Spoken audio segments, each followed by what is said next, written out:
செவி வழி கதை கேட்க வந்திருக்கும் அன்பு நேயர்களுக்கு இனிய வணக்கங்கள். எழிலன்பு ஆடியோ நாவல்ஸ் சேனலுக்கு உங்களை அன்புடன் வரவேற்கும் நான் உங்கள் பிரீத்தி திலீபன். கதை கேட்போம், காதுகளுக்கு இனிமை சேர்ப்போம். இந்த ஆடியோ நாவல்ஸ் உங்களுக்கு பிடித்திருந்தால் லைக் பண்ணுங்க. உங்கள் கருத்துக்களை கீழே கமெண்ட்ஸ்ல சொல்லுங்க. உங்கள் நண்பர்களுக்கும் ஷேர் பண்ணுங்க. நம்ம சேனலில் தொடர்ந்து கதைகளை கேட்டு மகிழ சப்ஸ்கிரைப் பண்ணுங்க. கூடவே நோட்டிபிகேஷன்ஸ் பெற பெல் பட்டனையும் தட்டி விடுங்க. இப்ப கதை கேட்கலாம் வாங்க. அத்தியாயம் 6. என் பையன் 2 வருஷமா நேகாவை லவ் பண்ணினாமா.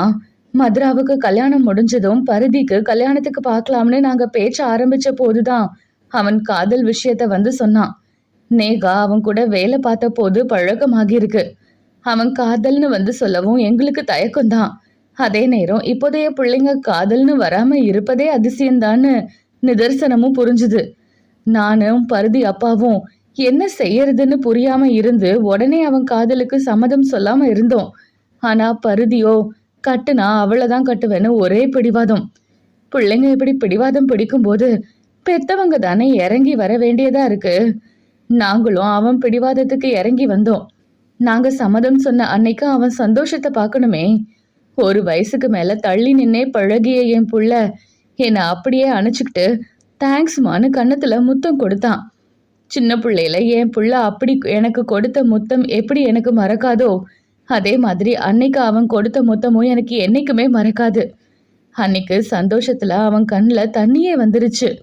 பிள்ளைங்களோட அந்த சந்தோஷம் தானே ஒவ்வொரு பெத்தவங்களோட ஆசை விருப்பம் எல்லாம். அவனோட அந்த சந்தோஷத்துக்காகவே கல்யாண வேலையை எந்த சுணக்கமும் இல்லாம ஆரம்பிச்சோம். எல்லாம் நல்லபடியா தான் போனது. அவன் சந்தோஷத்தை பார்த்து ஏன் கண்ணே பட்டுடுச்சோ. நேகாவுக்கு பிடிச்ச மாதிரி ஒரு கிஃப்ட் வாங்கி தரணும், அதுக்கு அவளையும் அழைச்சிக்கிட்டு போறேன்னு அவங்க வீட்டுல சம்மதம் வாங்கி அவளை வெளியே அழைச்சிக்கிட்டு கிளம்புனான். அதுக்கு பிறகு என்று கண்ணில் நீருடன் சொல்லிக் கொண்டே வந்த ஹேமா உடைந்து அழ ஆரம்பித்தார். அவர் அருகில் அமர்ந்திருந்த அனலிகா ரிலாக்ஸ்மா என்று அவரின் முதுகை தடவி விட்டாள். சிறிது நேரம் தேம்பிய ஹேமா, சந்தோஷமா வெளியே கிளம்பி போன என் பிள்ளைக்கு ஆக்சிடென்ட் ஆயிடுச்சுன்னு தகவல் தான் வந்தது. அடிச்சு பிடிச்சு இங்க ஓடி வந்தோம். அதே நேரத்துல நேகா அதே இடத்துல இறந்துட்டாள்னு தெரிஞ்சதும் எங்க உயிரே துடிச்சு போயிருச்சு. எங்க பிள்ளைக்கு என்ன பதில் சொல்ல போறோம், அவன் எப்படி அதை தாங்கி கொள்ள போறான்னு அப்ப இருந்தே எங்களுக்குள்ள பயம் இருந்துகிட்டே இருந்தது. நாங்க பயந்த மாதிரியே கண்ணு முழிச்சதும் முதல்ல நேகாவை தான் கேட்டான். அதுக்கு பிறகு நடந்ததுதான் உனக்கே தெரியுமேமா என்று சொல்லி முடித்து வருத்த பெருமூச்சு விட்டார் ஹேமா. வருத்தத்துடன் எதிரே படுக்கையில் தூங்கிக் கொண்டு இருந்தவன் மீது அனலிகாவின் பார்வை விழுந்தது. தான் நேசிக்கும் நேகாவை இழந்ததை நினைத்து உடைந்து அழுது உயிர் வாழவே பிடிக்கவில்லை என்று அரற்றியவனை தேற்றி சமாளித்து சாப்பிட மாட்டேன் என்று பிடிவாதம் பிடித்தவனை சாப்பிட வைத்து மாத்திரையை கொடுத்திருந்தனர். மனவலிக்கும் உடல் வலிக்கும் கொடுத்த மாத்திரை தூக்கத்தை வர வைத்திருக்க உடனே தூங்கி போயிருந்தான். அவன் தூங்கியதும் மதியத்திற்கு மேல் வீட்டில் இருக்கும் மனைவியை அழைத்து கொண்டு வருவதாக சொல்லிவிட்டு கிளம்பிவிட்டான் மோகன். அதன் பிறகுதான் அனலிகாவிற்கு மகனின் காதல் கதையை சொன்னார் ஹேமா. பருதிவேந்தனை பார்த்து அவளுக்கு வேதனையாக இருந்தது. காதலித்து கரம் பிடிக்க இருந்த காதலியை கண் முன்னாலேயே இழப்பது அவனுக்கு எவ்வளவு பெரிய வலியாக இருக்கும் என்றும் புரிந்தது. அவளும் சில காதல் கதைகளை செவி வழி கேட்டிருக்கிறாள்தான். காதல் தோல்விகளை கூட கேள்விப்பட்டிருக்கிறாள்தான். ஆனால் காதலியை இழந்தவனை முதல் முறையாக கண் முன்னால் பார்க்கிறாள். ஹேமா கவலையுடன் மகனை பார்த்து கொண்டு அமர்ந்திருந்தார். அன்னைக்கு ஐசியூ முன்னாடி ஒருத்தர் சண்டை போட்டாரே, அவர் யாருமா என்று விசாரித்தாள் அனலிகா. அது நேகாவோட அண்ணம்மா என்றார். நடந்தது ஆக்சிடென்ட் தானேமா, அதுல அவங்க தங்கை இறந்ததுக்கு எதுக்கு இங்க சண்டை போட்டாரு புரியாமல் கேட்டாள். அந்த தம்பிக்கு தங்கச்சி மேல ரொம்ப பாசம்மா. அவங்க குடும்பத்துல எல்லாருமே அந்த பொண்ணை அப்படி தாங்குவாங்க. அந்த பொண்ணு ஆசைப்பட்டாலேன்னு உடனே அவ காதலுக்கு சம்மதம் சொல்லிட்டாங்கன்னு பருதி சொல்லி இருக்கான். நேகா என்ன கேட்டாலும் உடனே நிறைவேற்றி வைப்பாங்களாம். அப்படி செல்லமா வளர்ந்த பொண்ணு நேகா. அவள் இறப்ப அவ வீட்டு ஆளுங்களால தாங்க முடியல. அதுவும் பருதி மட்டும் வெறும் அடியோட பிழைத்து விட்டான் என்றதும் அவங்களுக்கு கோவம் எல்லாம் அவன் மேல திரும்பி விட்டது. என்னவோ அவன் வேணும்னே நேகாவை கொன்ன மாதிரி பேச ஆரம்பிச்சிட்டாங்க என்றார் ஹேமா. இது என்ன அநியாயமா இருக்கு? இப்படி நடக்கும்னு பருதி மட்டும் நினைச்சாரா என்ன? அவருக்கும் தானே பெரிய இழப்பு என்று பருதிக்கு ஆதரவாக பேசினாள். ஏனோ பருதியை நினைத்தால் அவளுக்கு பாவமாகவும் அவன் மேல் போய் பழி போடுகிறார்களே என்று கோபமாகவும் வந்தது.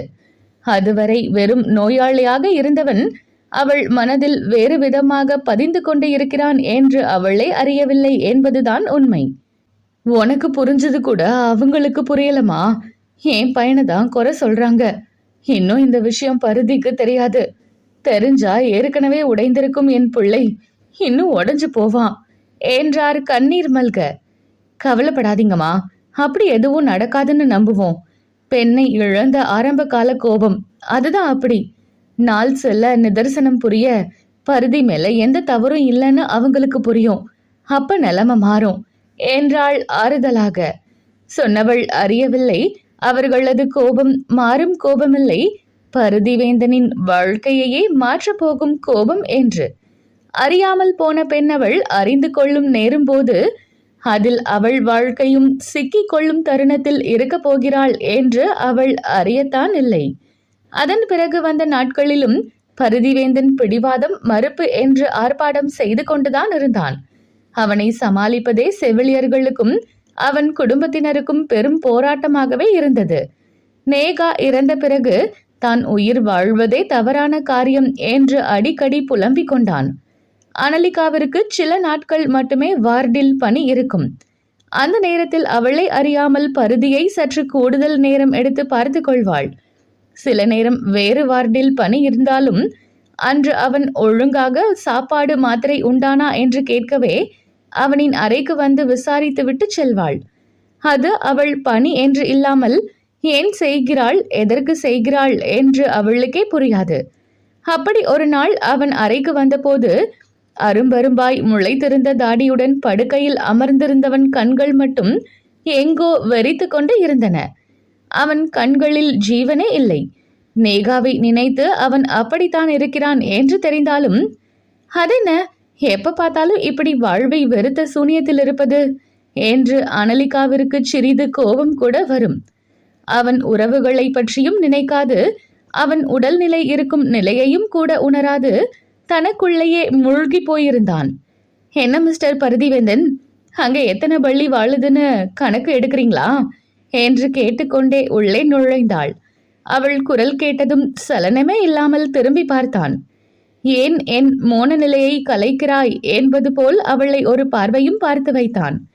அவன் பார்வையை கண்டுகொள்ளாது, நான் ஒரு விடுகதை சொல்றேன், அதுக்கு பதில் சொல்றீங்களா என்று கேட்டுக்கொண்டே அவனின் கை கட்டை பரிசோதித்தாள். விடுகதையா? ஹேய் சூப்பர், உங்களுக்கு விடுகதை எல்லாம் போட தெரியுமா சிஸ்டர் என்று ஆர்வமாக கேட்டது என்னவோ தன் அண்ணனுக்கு சாத்துக்குடி ஜூஸ் பொழிந்து கொண்டே இருந்த மதுராதான். திரும்பி அவளை பார்த்து ஒரு புன்னகையை சிந்திய அனலிகா, தெரியுமே, சொல்றேன் கேளுங்க. உங்களுக்கு பதில் தெரிஞ்சாலும் நீங்க சொல்லக்கூடாது, உங்க அண்ணன் தான் சொல்லணும் என்று சொல்லி குறும்பாக கண் சிமிட்டினாள். மதுரா தன் அண்ணனை பார்த்தாள். அவன் மீண்டும் எங்கோ வெறித்து கொண்டு இருந்தான். அவனை பார்த்து வருத்த புன்னகை எழ அனலிகாவை சோர்வாக பார்த்தாள். அவளுக்கு ஆதரவாக கண்ணை மூடி திறந்தவள், வலி இருக்கா பருதி என்று கேட்டுக்கொண்டே அவன் கையை பரிசோதித்து அவனின் கவனத்தை தன் பக்கம் திருப்பினாள். கழுத்தோடு அவன் கை கட்டப்பட்டு இருக்க அவள் தொடுகையில் அவனுக்கு கையில் சுறுசுறுவென இருந்தது. என்று மெல்லிய குரல் மட்டும் எழுப்பினான்.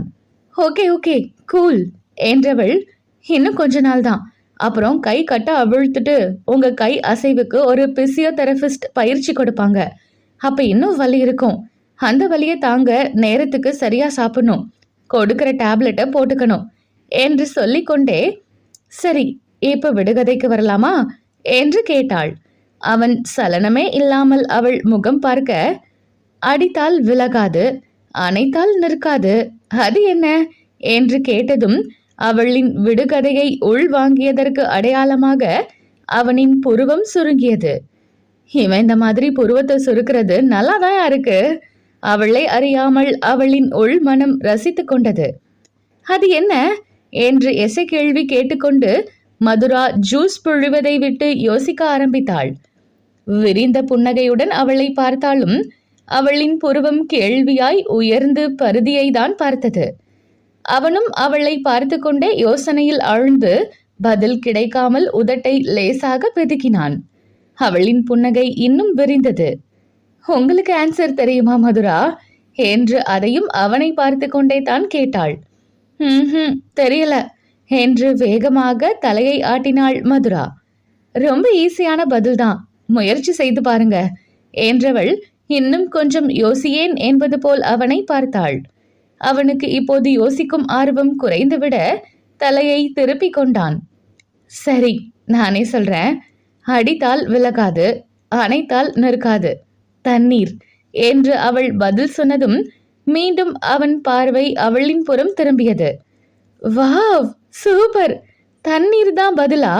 அது கூட தெரியாம முழிச்சிட்டு இருக்கேன் என்றாள் மதுரா. இப்ப ஏன் இந்த விடுகதைய சொன்னேன்னு தெரியுமா என்று பருதியிடம் கேட்க அவனோ மீண்டும் புருவத்தை சுருக்கினான். மீண்டும் அவன் அப்படி செய்ததும் இந்த முறை அவளுக்கு அவன் புருவத்தை நீவிவிட வேண்டும் போல் தன்னிச்சையாக அவளின் கைகள் குறுகுறுத்தன. என்ன இது என்று திடுக்கிட்டு தன்னை அடக்கி கொண்டவள், தண்ணீர் எப்பவும் ஒரே இடத்துல தேங்கி நிற்காது. மேடு பள்ளம் தாண்டி தன் தடைகளையும் தகர்த்தெறிந்துவிட்டு ஓடிக்கொண்டேதான் இருக்கும். அதே போலதான் நம்ம வாழ்க்கையும் எப்பவும் தேங்கி நிற்காது. யார் இருந்தாலும் இல்லைனாலும் நம்ம வாழ்க்கை முடிஞ்சு விடாது என்றவள் குரல் இப்பொழுது அழுத்தமாக ஒலிக்க அவனையும் அழுத்தமாக பார்த்தாள். அவள் தன்னைத்தான் சொல்கிறாள் என்று புரிந்ததும் அவன் முகம் சுருங்கியது. தலைவலியும் காய்ச்சலும் தனக்கு வந்தால்தான் தெரியும் என்றான் சுருக்கென்று. ஹோ என்று உதட்டை அலட்சியமாக சுழித்த அனலிகா, விடுகதைக்கு எதிர்பார்த்த பழமொழியா என்று கேலியாக கேட்டவள், இறப்பு பார்க்காத வீடு இருக்கா? இறப்பை சந்திக்காத மனிதன்தான் இருக்கானா என்று நிதானமாக கேட்டாள். அவன் பதில் சொல்லாமல் அவளை வெறித்து பார்க்க, தலைவலியும் காய்ச்சலும் தனக்கு வந்தால்தான் தெரியும்னு சொன்னீங்க, அதாவது உங்க வலி எனக்கு புரியாதுன்னு அர்த்தம், அப்படிதானே என்று கேட்டு நிறுத்தியவள் மீண்டும் தொடர்ந்தாள். அவள் குரலில் இருந்த ஏதோ ஒன்று அவனை தாக்க அவள் பேச்சை கூர்ந்து கவனித்தான். எனக்கு உங்க வலி புரியுது மிஸ்டர் பரதிவேந்தன், அவள் அமைதியாக சொல்ல, அப்படியா என்பது போல் அவன் விழிகள் உயர்ந்தன. எஸ், உங்க வலி எனக்கு நல்லாவே புரியுது. எப்படி தெரியுமா? நானும் ஆக்சிடென்ட்ல என்னோட உறவை இழந்திருக்கேன் என்று சொன்னதும் திடுக்கிட்டு பார்த்தான். என்ன சிஸ்டர் சொல்றீங்க என்று மதுரா வாய்விட்டே கேட்டுவிட்டாள். ஆமா மதுரா, உங்க அண்ணனுக்காவது கூட வந்தவங்க இறந்த போது சுயநினைவு இல்லை. ஆனா நான் என் கண்ணு முன்னாலேயே என் உறவு துடிக்க துடிக்க உயிர் விட்டதை பார்த்தேன் என்று மரத்த குரலில் சொன்னாள். ஓ, யாருங்க அது? மதுரா தான் எப்போதும் தயங்கியவாறு கேட்டாள். என்னோட அப்பா என்றவள் குரலில் இப்போது திடம் குறைந்திருந்தது. கலங்கிய கண்களை லேசாக சிமிட்டி அடக்கி கொண்டாள். நான் நர்சிங்ல சேர்ந்த முதல் நாள் காலையில காலேஜ்ல என்னை விட்டுட்டு ஈவினிங் கூப்பிட வரேன்னு சொல்லிட்டு சந்தோஷமா கிளம்பி போனாரு அப்பா. அன்னைக்கு அவ்வளவு சந்தோஷமா காலேஜ் போயிட்டு ஈவினிங் அப்பாவுக்காக காலேஜ் வாசல்ல காத்திருந்தேன். அப்பாவும் வந்தாரு என்றவள் பேச்சு தேங்கி நின்றது. என்னவோ என்று அண்ணனும் தங்கையும் அவளையே பார்த்து கொண்டு இருந்தனர். அந்த காலேஜ் ரோடு எப்பவும் பிஸியா தான் இருக்கும். ரோட் கிராஸ் பண்ணவே ரொம்ப சிரமப்படணும். அதுவும் காலேஜ் வாசலுக்கு வர கொஞ்ச தூரம் போய் யூட்டன் போட்டு தான் வரணும். அப்பாவும் அவரோட 2 வீலர்ல யூட்டன் போட திரும்பினதை பார்த்தேன். அடுத்த நிமிஷம் என்ன நடந்தது, எப்படி நடந்ததுன்னு இன்னும் எனக்கு சரியா புரியல. அப்போ நேரா வந்த கவர்மெண்ட் பஸ் அப்பா வண்டி மேல மோதி பஸ் சக்கரத்துல சரியா மாட்டி அப்பா மார்பிள சக்கரம் ஏறி இறங்கி என்றவள் கண்களிலிருந்து கடகடவென கண்ணீர் இறங்கி வந்தது. ஐயோ, தானே நேரில் பார்த்தவள் போல் கதறினாள் மதுரா. அதிர்ச்சியில் விரிந்த கண்களுடன் பார்த்திருந்தான் பரதிவேந்தன். என் கண்ணு முன்னால அப்பா துடிக்க துடிக்க இறந்ததை பார்த்து கொஞ்ச நாள் பித்து பிடிச்சது போல இருந்தேன். ஆனா எத்தனை நாள் அப்படியே இருக்க முடியும்? அடுத்து என்னன்னு பார்க்கதானே வேணும். அப்ப ரொம்ப மனசளவுல உடைஞ்சு போயிருந்த அம்மாவையும் தேத்தி என்னையும் சரி செய்துன்னு என்னோட அண்ணா தான் எல்லாம் பார்த்துக்கிட்டான். அப்போ எல்லாம் என்னோட அண்ணா கிட்ட நான் கேட்டிருக்கேன், நமக்கு மட்டும் ஏன் அண்ணா இப்படி நடக்குதுன்னு. மனுஷன் அப்படிதான் மிஸ்டர் பரதிவேந்தன். உலகத்திலேயே தான் மட்டும்தான் அதிக துன்பத்தை அனுபவிக்கிறதாவும் தனக்கு மட்டும்தான் துக்கம் நடந்திருப்பதாகவும் தன்னை விட யாரும் அந்த துன்பத்தை அனுபவிச்சிருக்க மாட்டாங்கன்னு கற்பனை பண்ணிக்கிறான். ஆனா பாருங்க, எல்லா மனுஷ பயல்களுக்கும் ஏதாவது துக்கம் துன்பம் துயரம் எல்லாம் வந்துகிட்டே தான் இருக்கும். நீங்க இப்போ உங்க காதலியை இழந்தது போல இதே கட்டத்துல யாராவது ஒரு மனுஷி தன்னோட காதலனை இழந்திருக்கலாம். ஒத்துமையா வாழ்ந்த தம்பதிகள் தன்னோட துணையை இழந்திருக்கலாம். ஏன், ஒரு தாய் பிறந்த பிள்ளையை இழந்ததும் இதே ஹாஸ்பிட்டல்ல நடந்திருக்கு. இறப்பு எல்லாருக்கும் பொதுதான் மிஸ்டர். தன் துணையை இழந்தவங்க அடுத்து என்னன்னு ஓடாம இருக்காங்களா? இல்ல குழந்தையை இழந்த தாய் அடுத்து ஒரு பிள்ளைய பெத்துக்காம இருக்காங்களா? என்ன நடந்தாலும் அங்கேயே தேங்கி இருக்காம அடுத்த கட்டத்தை நோக்கி நகர்ந்துதான் ஆகணும் மிஸ்டர். எந்த நேரமும் விட்டத்தை வெறிச்சு பார்த்துக்கிட்டு இருந்தா போனவங்க திரும்பி வர போறதில்ல. இதுதான் நிதர்சனம். அதையும் கொஞ்சம் ஏத்துக்க பழகுங்க என்றாள் நீண்ட அறிவுரையாக. யாருக்குத்தான் அறிவுரை கேட்க இனிக்கும்? கசக்கத்தான் செய்யும். பரதிவேந்தனுக்கும் அவள் அறிவுரை கசக்கத்தான் செய்தது. பாகற்காயை கடித்தது போல் முகத்தை சுழித்தும் காட்டினான். அதை கவனித்தாலும் காட்டிக்கொள்ளாமல், அது சரி, இன்னைக்கு டாக்டர் உங்களை கொஞ்ச நேரம் நடந்து பார்க்க சொன்னாரே, செய்தீங்களா என்று கேட்டாள். பருதி பதில் சொல்லாமல் அமைதியாக இருக்க மதுராவை கேள்வியுடன் பார்த்தாள். நடக்கல சிஸ்டர், நான் நடந்து என்னத்தை சாதிக்க போறேன், என்னை இப்படியே விடுங்கன்னு கத்திட்டாங்க. நாங்க யார் சொன்னதையும் கேட்கல என்றாள் மதுரா. என்ன மிஸ்டர் இது, படுக்கையிலேயே காலத்தை கழிச்சிடலாம்னு இருக்கீங்களா என்று துளிர்த்த கோபத்துடன் கேட்டாள். எனக்கு வாழவே பிடிக்கல, நடந்து மட்டும் என்ன பண்ண போறேன் என்று விரக்தியாக சொன்னான் பருதி. இப்படிதான் பேசுறாங்க சிஸ்டர், இந்த அண்ணா இப்படி மாறி போவான்னு நாங்க கொஞ்சம் கூட எதிர்பார்க்கல என்று மதுரா புலம்ப. இன்னைக்கு நீங்க நடந்தே ஆகணும் பருதி. இன்னும் ஒரு வாரத்துல உங்களுக்கு டிஸ்சார்ஜ்னு டாக்டர் சொன்னாரு. அதுக்குள்ள நீங்க கொஞ்சம் உங்க காலுக்கு பயிற்சி கொடுத்தே ஆகணும்னு சொல்லியிருக்காரு. நீங்க இப்படி பிடிவாதம் பிடிப்பதற்கெல்லாம் நாங்க தான் டாக்டர் கிட்ட பதில் சொல்லணும் என்றாள் அனலிகா. அவள் எடுத்து சொல்லியும் அவன் மறுத்து கொண்டு இருக்க, அவன் பேச்சை காதில் வாங்காமல் ஆண் செவிலியர் ஒருவரை வர வைத்து பருதியை எழுப்ப வைத்து காலை தரையில் ஊன்ற வைத்துவிட்டு தான் அவனை விட்டாள். அன்று மட்டும் அல்ல, அடுத்து வந்த நாட்களும் அடம் பிடித்தவனை அதட்டி மிரட்டி செய்ய வைத்தாள். அதில் அவளின் அக்கறையும் கலந்தே இருக்க, என்ன அனலி, அந்த பேஷண்ட்டை மட்டும் தனியா ஸ்பெஷலா கவனிக்கிற? அப்படி என்ன அவர் மேல மட்டும் உனக்கு தனி அக்கறை என்று உடன் வேலை செய்வோர் கவனித்து கேட்கும் அளவிற்கு அவளிடம் மாற்றம் வந்திருந்தது.